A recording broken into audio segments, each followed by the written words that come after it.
Hi, my name is Colin Wang. This summer I worked with Drs. James Skelton on the Ecology Project, and this is Uncovering the Cryptic, building an environmental DNA database for freshwater sponge.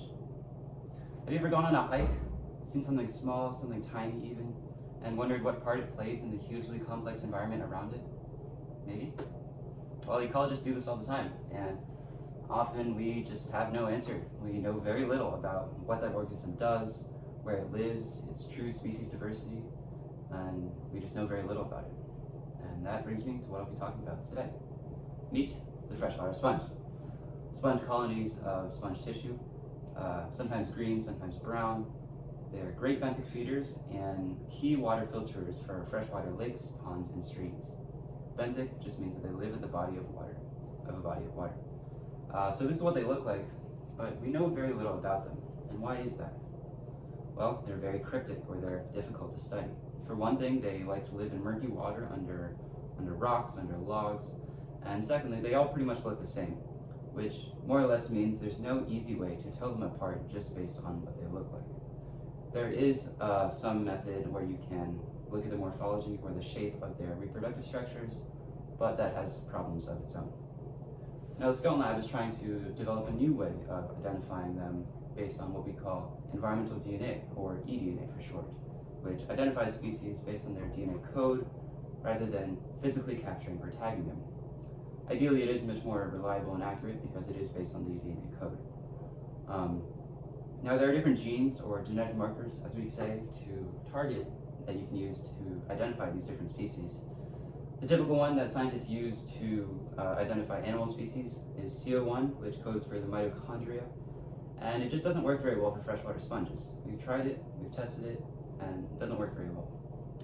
So my project was to examine this other gene called ITS2 from the ribosome and see if it does a good job.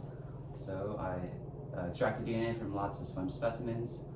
I multiplied them millions of times by zeroing in on that ITS2 gene, and I sequenced the ITS2 sequences, or the code, of all of these different specimens to establish this whole database of ITS2 sequences. So in the future, researchers can have a sample, they can sequence the ITS2 gene, and then they can refer to my database to see what species they're actually looking at. So how did it go? It went pretty well, in short.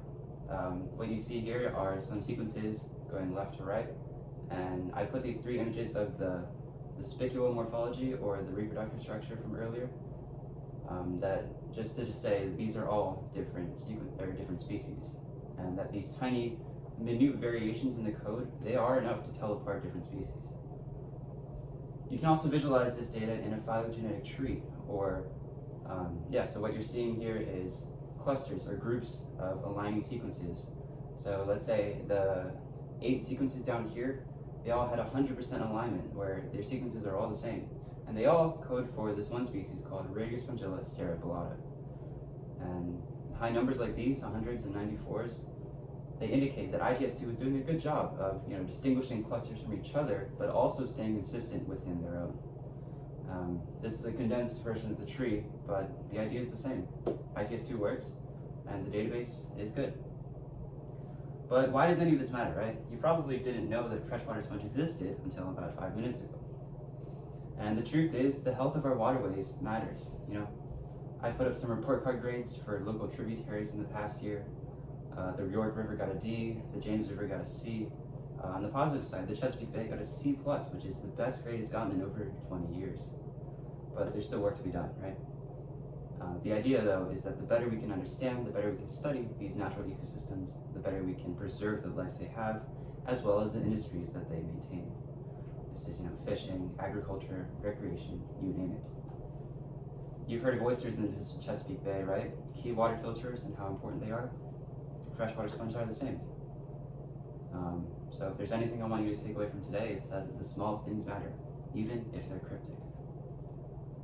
I want to thank the Charles Center and the National Park Service for providing research funding, to Dr. Colin for our Tennessee samples, and to the members of the Skelton Lab for their camaraderie and support. My references are below, and thank you very much.